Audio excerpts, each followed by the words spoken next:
of Jungle Jim.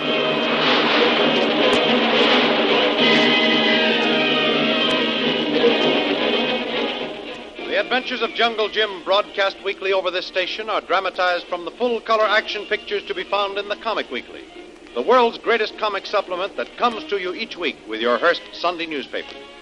Join the 11 million adults and 6 million youngsters who make their weekends more enjoyable reading the world's greatest comic and adventure pictures by the world's best artists featured in every issue of the Comic Weekly. Insist on the Sunday newspaper that brings you the Comic Weekly. Jungle Jim, Shanghai Lil, and Kolu have started on their latest adventure. They are trying to solve the mysterious disappearance of a young American woman, Louise Stacy, the bride of Harvey Stacy, a young rubber planter who has recently established himself in the Malay Peninsula. Arriving at Stacy's plantation, they find his house and buildings burned to the ground. The fire was evidently the work of hostile natives, who both Jim and Stacy believe have spirited Stacy's wife into the jungle. Jungle Jim sends Kolu to examine the ground around the ruins of the plantation. He reports to Jim that fresh tracks prove that the natives had been there and that Louise Stacy was with them. Following the tracks to the edge of the jungle, Kolu picks up a jeweled clip that Stacy identifies as his wife's. While Kolu is making his report, Moko, Stacy's native boy, and another member of Jim's crew continue into the jungle, following the tracks of the natives. Fearing they might be killed in ambush, Jim orders Kolu to go after them and bring them back. Kolu disappears into the jungle, and then a scream of pain brings Jungle Jim, Stacy, and the rest of the crew into the jungle to investigate. Stay back, Tuan. Ground here not safe. See. So, the natives set a trap for you, eh? What is it, Jim? Are they all safe? Easy. What? Don't come any nearer. What's the matter, Jim? Be careful. Stand back. What is that? That's a trap. An animal pit that hunters usually dig to catch leopards, tigers, and other man-eating big game. You see, they dig a big pit like that, 8 or 10 feet deep. Look down the bottom. See, Stacy? Those spear-like staves sticking up are made of bamboo, sharpened to a point, and then driven deeply into the ground. The animal the trap is set for falls onto them and is impaled there. After the pit is built, they cleverly covered it with branches, earth, and leaves until it's well-nigh impossible to detect it. Moko, Mr. Stacy boy, he walk on this edge. But as trap fall in, he just catch on side. We pull him up before he slip. What a narrow escape. He'd been going at any speed and been thrown on those staves. Why, he would have been killed instantly. Yes, Tuan. Moko very lucky, Mr. Stacy. Kolu, he pull me up quick. Give Moko bad scare. Now, you realize, Stacy, just how careful you got to be when you start going after those natives. They know 1,000 tricks like this. Those devils are clever, all right. I'm mighty glad no one was caught in that trap. Say, Jim, the sun's going down. This time we were thinking of pitching a camp for the night. All right, Lil. All right, Kolu. Start back to the hill where we came from and make camp up there. I don't want to stay down in this clearing all night. It's surrounded by jungle on all sides and makes it easy for a quick attack. Hurry those boys along, Kolu. Now we've had dinner and settled down for the night. I want to talk to you about our future plans, Stacy. Okay, Jim. I'm rather anxious to get started. Those native devils haven't got too much of a start on us. I don't think the time element is anything to worry about right now. Of course, I know you're anxious to find your wife and restore her to a state of normalcy. But, as I've told you before, this isn't going to be an easy job to track those natives to their headquarters. Here's the map, Jim. Kolu's posted the guard, and I think we're pretty safe from any attack up here. Oh, thanks, Lil. Sit down and listen to this plan of operation. All right. Now, look. First, take a good look at this map, Stacy. I marked the trail you said you followed when you tried to find your wife the day after she disappeared. You see, that's the trail there. Yes, that's right, Jim. It runs due northwest from the plantation to the river. Good. Now, the trail Kolu and Moko were following seems to run northeast. Now, I figure that those natives have a base of operations right in this country between these two trails. Mm-hmm. That seems logical enough. It's all within striking distance of the plantations. And that's where they've apparently been operating. I'm pretty sure you're right about that. Okay. Now, I also figure our chances of rescuing your wife are much better if we split up into two parties. You head up this trail you followed before, due northwest to the river, and then work eastward. Yes? I'll follow this new trail northeast to the river and work westward. In that way, we'll comb this area thoroughly. Well, that sounds like a very good plan, Jim.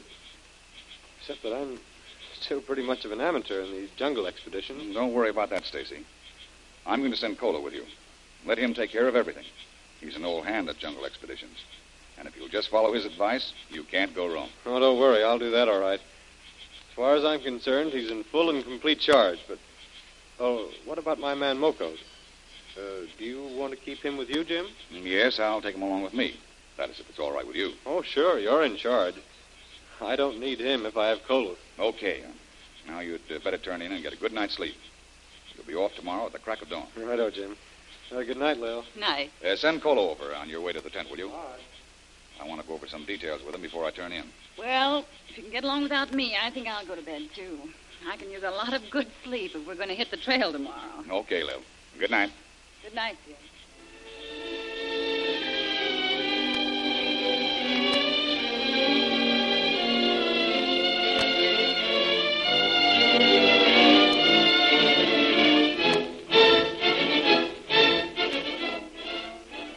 Early next morning, with all their plans made, Jim and Lil wave farewell to Stacy's party as Kolu leads them across the open clearing and into the jungle to the northwest. Then Jim rounds up his natives and heads northeastward.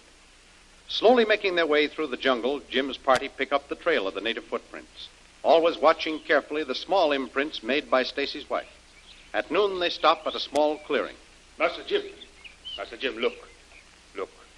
Tribe stopped here not long ago. Maybe spend night here. See, ashes of fire. Moko, feel them. You'll warm a bit. Good work, Moko. We'll stop here and rest. Now look around and see if you can find anything else.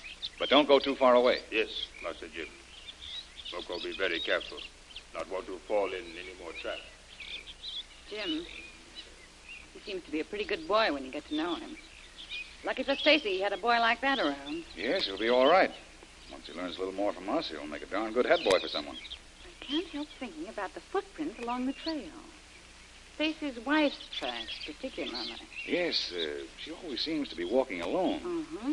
The native tracks are well ahead of hers or well in back. That's right. And they all show that same measured tread. The prints are always firm, regular, and evenly spaced, which can mean only one thing. Yeah, that she's walking peacefully and quietly, with no signs of struggling or the least bit of hesitation. And the absence of any native footprints near hers means she's walking alone, and apparently quite willing. Yeah. Even way back there, leaving the clearing at the plantation, she didn't show any signs of faltering, attempting to turn back or running away. Here comes Moko, looking as if he's found something else. What else have you found, Moko? Tribal natives, they're here last night. Up there by rocks, fine bed. You come see, Master Jim. Okay, Moko. Tell the native boy to make tea and fix a little food. Dolong ulama ding kai long do. Where? Whatever. You do it quick. This way, Master Jim. Up here's place I think Mrs. Stacy sleep. Native take very good care. Make nice bed. Well, that's encouraging, Lil. Proves my point about her not being mistreated at all. This the place here? Yes, Missy Lil. See place. Level here. Yes. That's right. They level a stretch of ground here. Laid a foundation of leaves to make it soft to lie upon. Here is piece of mosquito netting I find caught on bush here. Well, they certainly did take plenty of care to see that she was comfortable, even to protecting her from insects. Well, we've hit the right trail. There's no doubt of that. From all the evidence we found here, they're only about 10 hours ahead of us on the trail.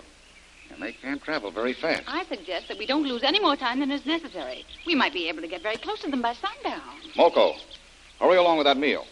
And tell the boys to be ready to push on in half an hour. And let's see if we can't put on a little speed on the trails before sundown.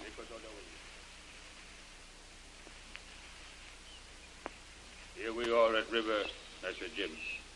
Track stop here just same when Mrs. Stacy followed trail last time. And it's the same river.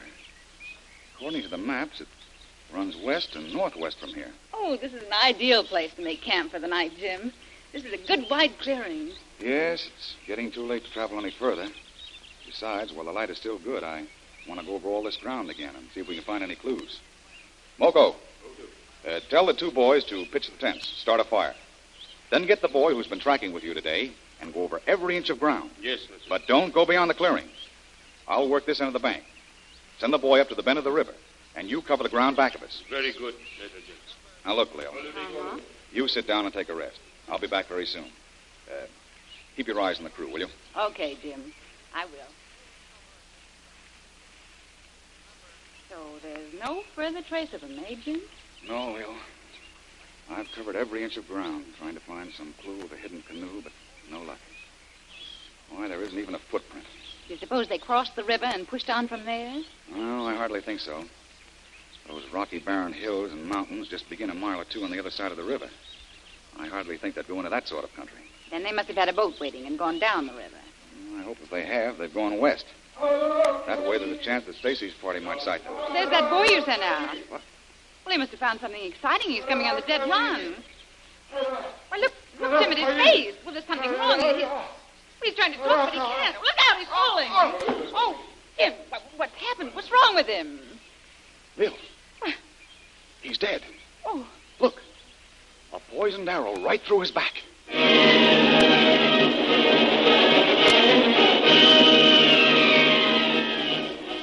From the edge of the jungle, death strikes again. The native boy killed by the wound of a deadly poisonous arrow. Night is falling. Darkness settles over the little camp, and lurking in the jungle, sinister, unseen danger that strikes terror even to the courageous Jungle Jim and Shanghai Lil. Will this little band survive the night of terror? Don't miss the next episode in the adventures of Jungle Jim. Remember, you can follow these adventures in the full-color action pictures which appear in the Comic Weekly, the world's greatest comic supplement containing the best full-color adventure and comic pictures. Remember, no other comic supplement can give you the top names of Cartoonland, like the list of all-star favorites to be found in the Comic Weekly. The whole family follow the fun and frolics of Popeye the Sailor, Tilly the Toiler, Barney Google, and the Little King. The impish antics of Skippy, the Katzenjammer Kid, the immortal Mickey Mouse, as well as the exciting adventures of Flash Gordon and Jungle Jim. Join the 11 million adults and 6 million youngsters who every week find the greatest of home entertainment in the Comic Weekly, which comes to you with your Hearst Sunday newspaper. More thrilling radio adventures of Jungle Jim will be heard at the same time next week over this same station. Be sure to tune in.